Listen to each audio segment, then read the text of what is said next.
कड़ाके की ठंड पड़ रही होती है। सुबह की धुंध ने पूरा मोहल्ला ढका हुआ था। घर की टूटी खिड़की से ठंडी हवा तेजी से अंदर आ रही होती है। कमला देवी शॉल को कसकर लपेटे चूल्हे के पास बैठी होती हैं। चूल्हे के पास रखी टोकरी में बस 4-5 आलू पड़े होते हैं। हे भगवान, ठंड भी ऐसी और घर में राशन के नाम पर बस थोड़े से आलू। पता नहीं आज बच्चों को क्या खिलाएं।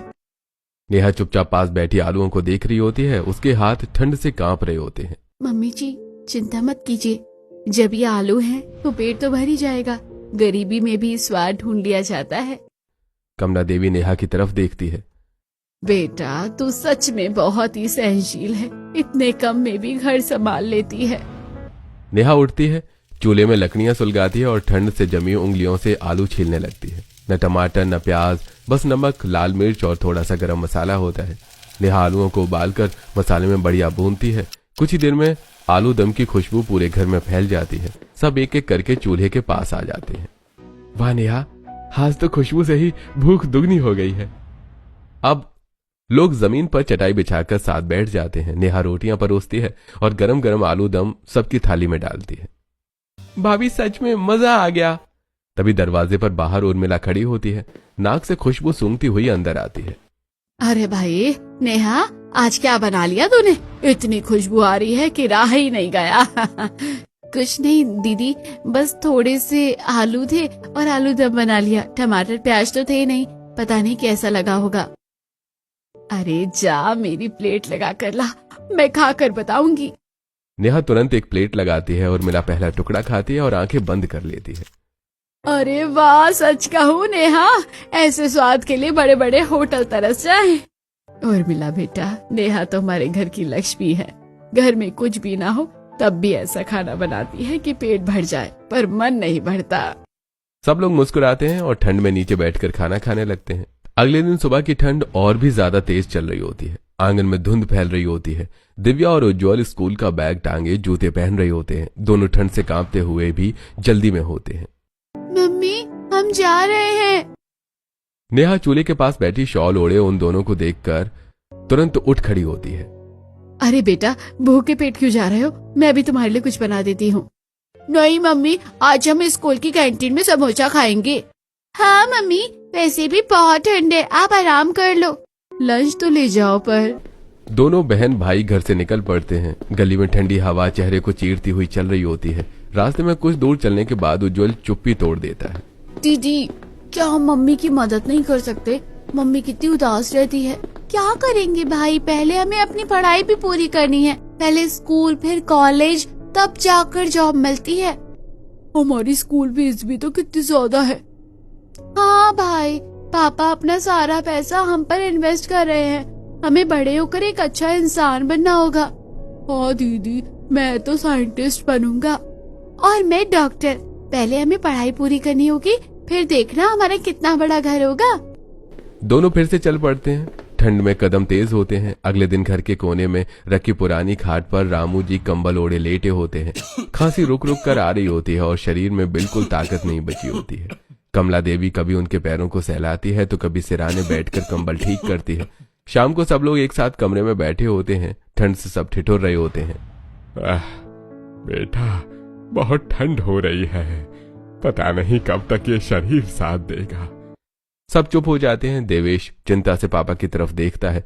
रामू जी थोड़ी देर चुप रहने के बाद फिर कुछ कहते हैं। देवेश बेटा, 3-4 रिश्तेदारों को इकट्ठा करके आयुष की भी शादी कर लो। आप ये कैसी बातें करने लगे? अभी तो बहुत समय है। मैं मरने से पहले इसकी शादी देखना चाहता हूँ।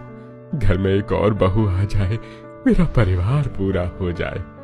अरे आप ऐसी बातें क्यों करते हो जाएगी इसकी शादी जब होनी होगी। आप बस अपनी तबीयत पर ध्यान दीजिए। मम्मी पापा, सच कहूँ तो एक रिश्ता मेरे पास है। मैं सोच ही रहा था बाद में बात कर लेंगे, लेकिन अब पापा ने कह ही दिया है तो मैं उन्हें आज ही घर पर बुला लेता हूँ। भगवान तुम्हारा भला करे बेटा। अगली सुबह घर में हलचल होती है। आयुष को देखने वाले मेहमान आने वाले होते हैं। मेहमानों के आने से पहले नेहा जल्दी से पड़ोस वाली उर्मिला दीदी के गार्डन में जाती है और कुछ सब्जी मांगती है। ले जा नेहा, आज तो तेरे घर खुशी का दिन है। नेहा कुछ आलू और गोभी तोड़ने लगती है। रसोई में पहुंचकर वो सादे मसालों में ऐसी खुशबूदार आलू गोभी की सब्जी बनाती है कि पूरा घर महक उठता है। थोड़ी देर बाद एक हाई फाई गाड़ी आकर रुकती है और उसमें से अंकल आंटी और उनकी बेटी महंगे कपड़े, बड़े चश्मे और चेहरे पर अलग सा घमंड लेकर नीचे उतरते हैं। सब लोग साथ बैठकर खाना खाने लगते हैं। मेहमानों के पहला टुकड़ा लेते ही उनके चेहरे बदल जाते हैं। और इतनी सिंपल आलू गोभी की सब्जी, लेकिन कितनी टेस्टी है, ऐसा लग रहा है बार बार खाते ही जाओ।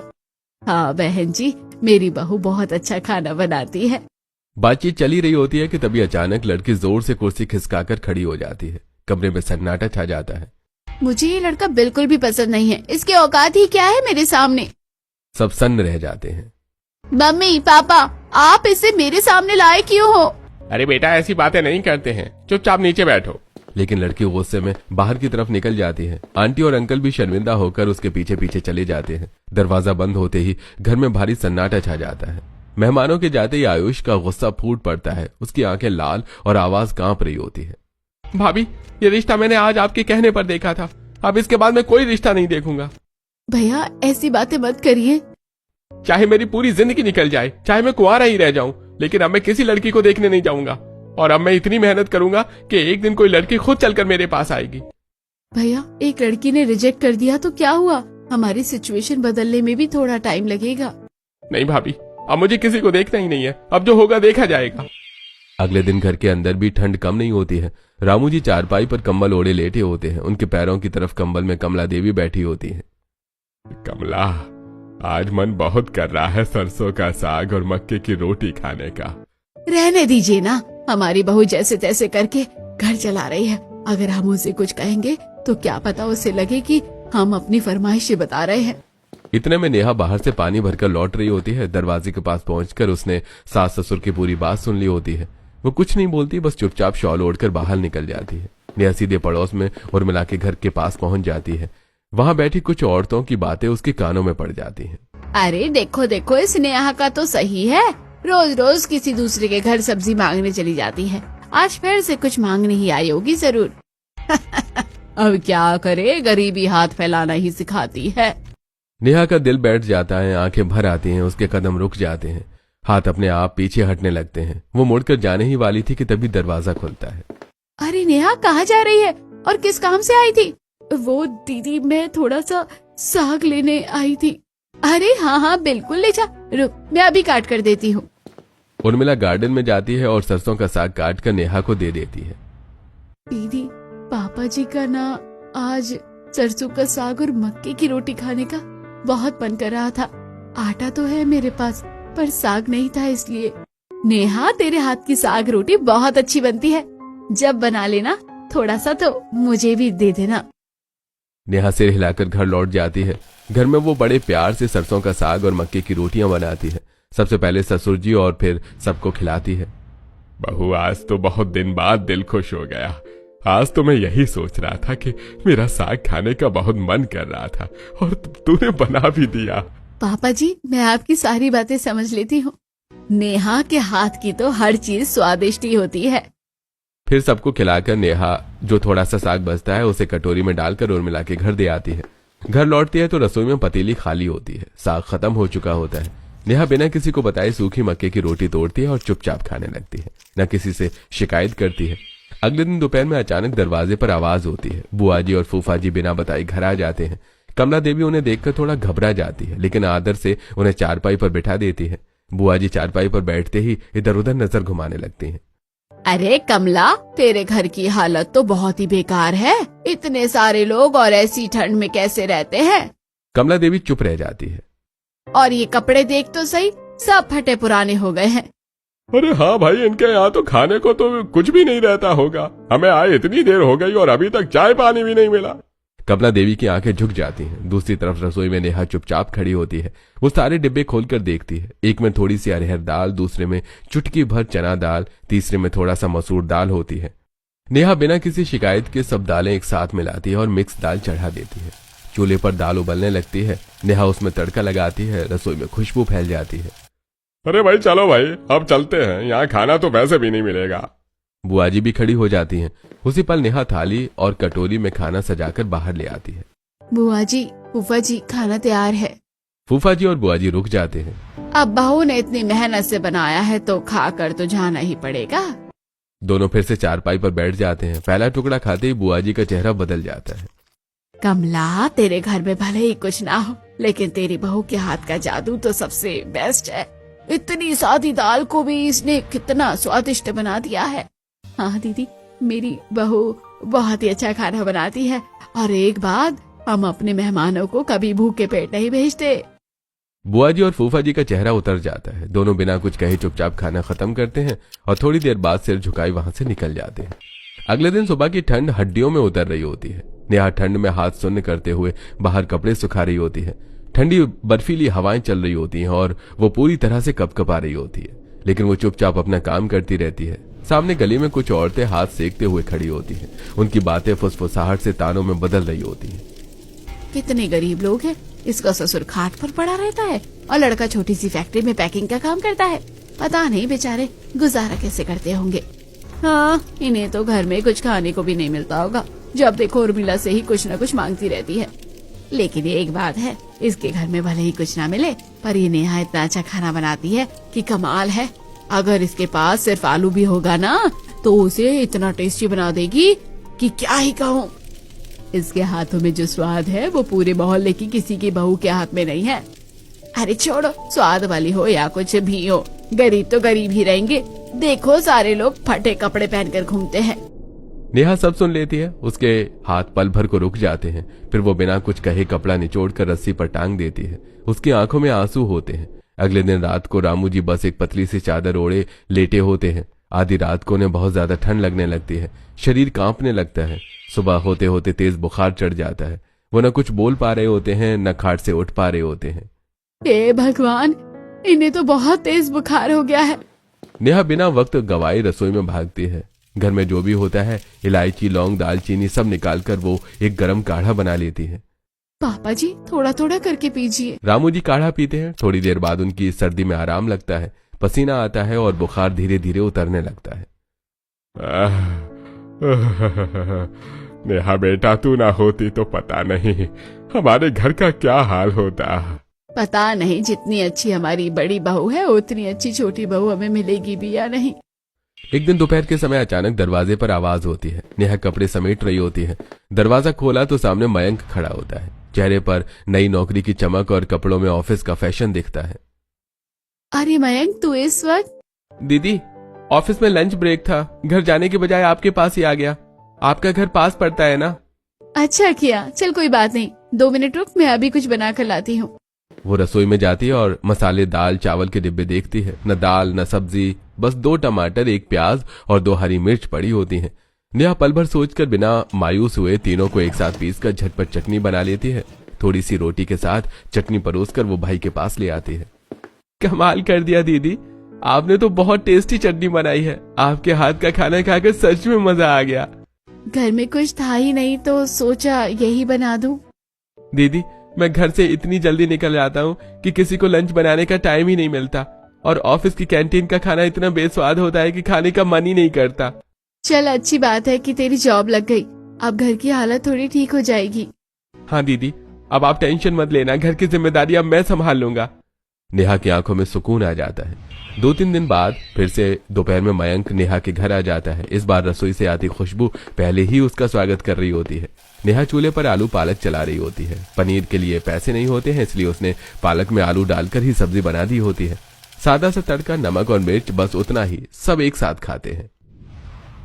अरे वाह दीदी, आपने तो आलू पालक को आलू पनीर से भी ज्यादा स्वादिष्ट बना रखा है। अरे कुछ खास नहीं, बस ऐसे ही सिंपल बना दिए, मसाले भी नहीं थे, सिर्फ नमक मिर्ची डाली हूँ। दीदी, आपके हाथों में तो सच में जादू है। खाना खत्म होने के बाद सब लोग बैठे होते हैं। ठंड में धूप थोड़ी सी निकल आती है।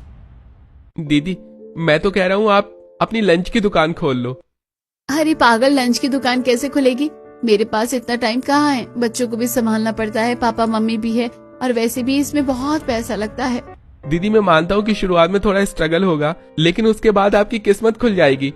मैं आपका भाई हूँ, इसीलिए आपको सही बात बता रहा हूँ। मेरे जैसे बहुत सारे लोग हैं जो घर से भूखे निकलते हैं, लंच साथ नहीं ले पाते और कैंटीन का गंदा खाना नहीं खाते। ऐसे लोग पूरे दिन भूखे रहते हैं। नेहा चुप हो जाती है। वो पहली बार इस बात पर गंभीरता से सोचती है।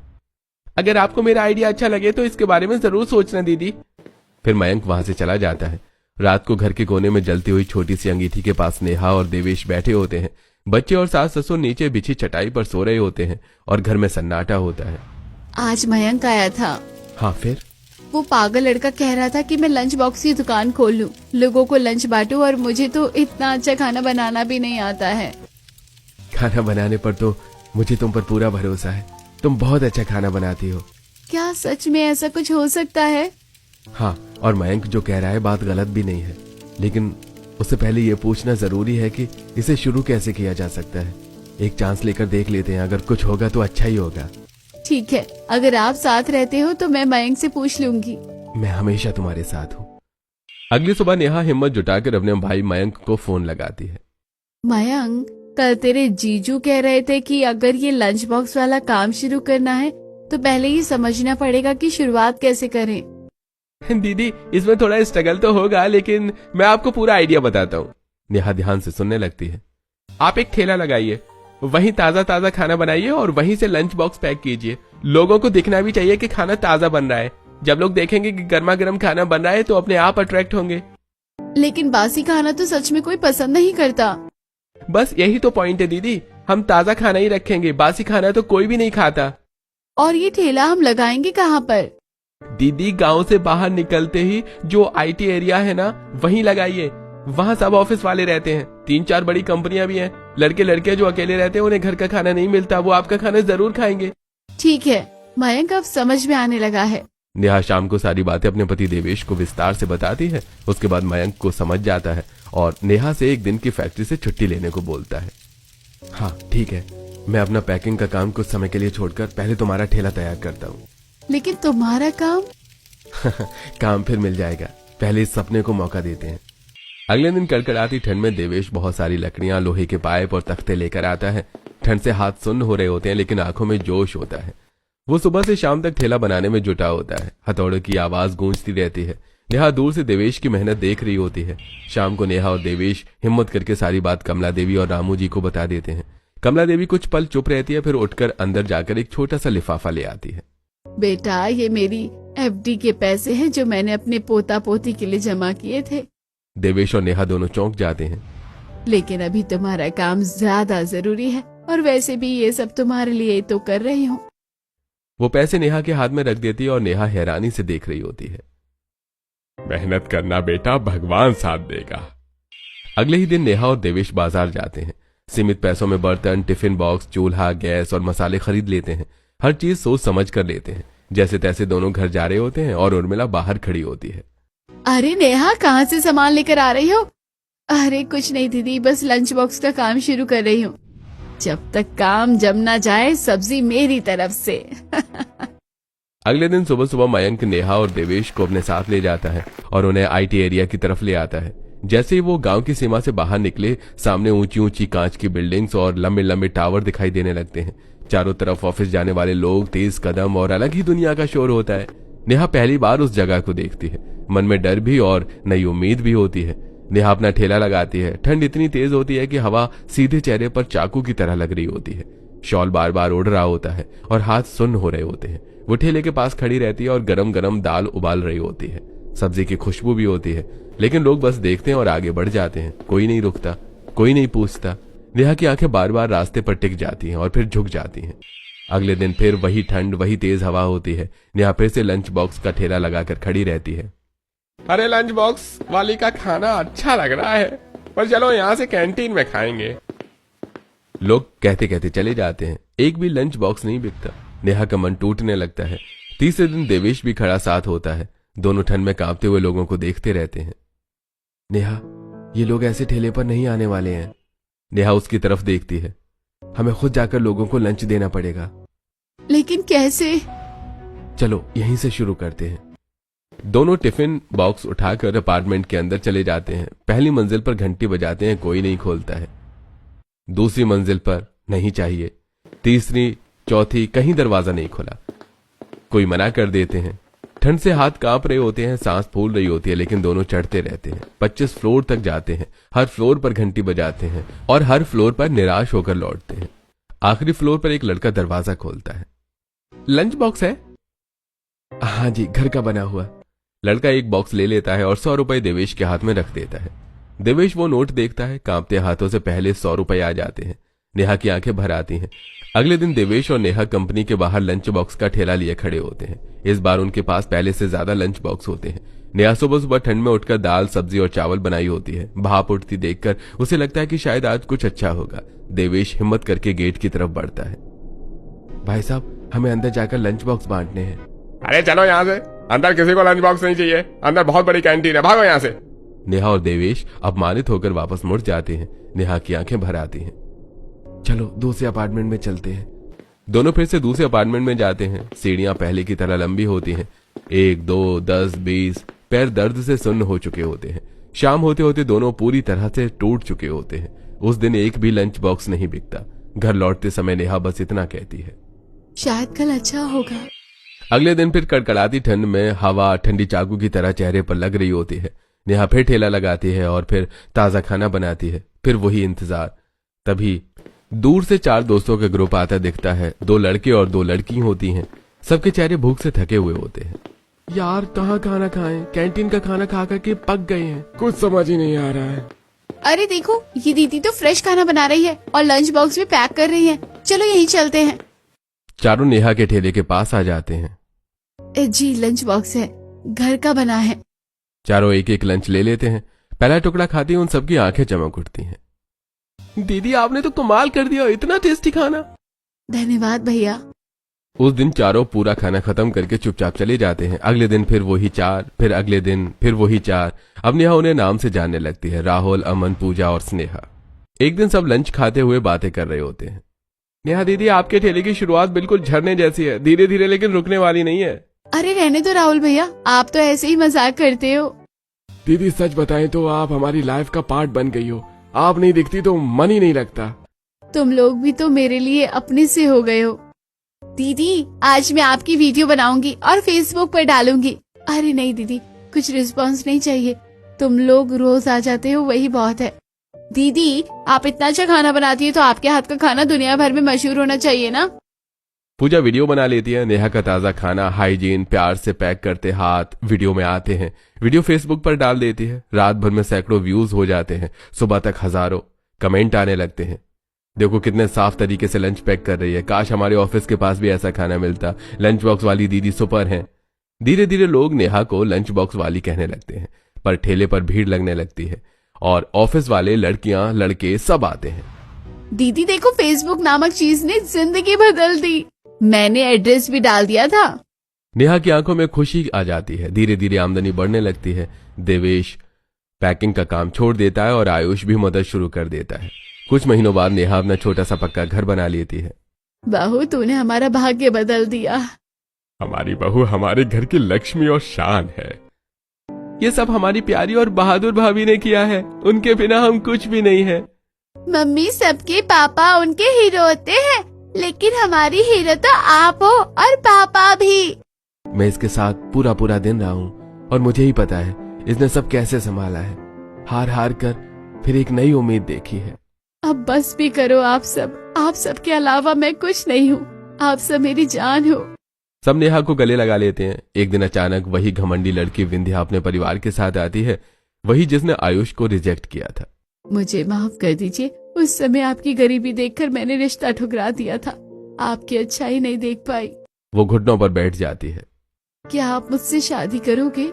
माफी मंजूर है, लेकिन कभी किसी को उसकी हैसियत से मत आंकना। हाँ, वादा करती हूँ। आयुष रिंग स्वीकार कर लेता है और दोनों की शादी हो जाती है। घर में खुशियां लौट आती हैं। कुछ महीनों बाद नेहा, देवेश, आयुष और उसकी पत्नी सब एक साथ ट्रिप पर घूमने जाते हैं।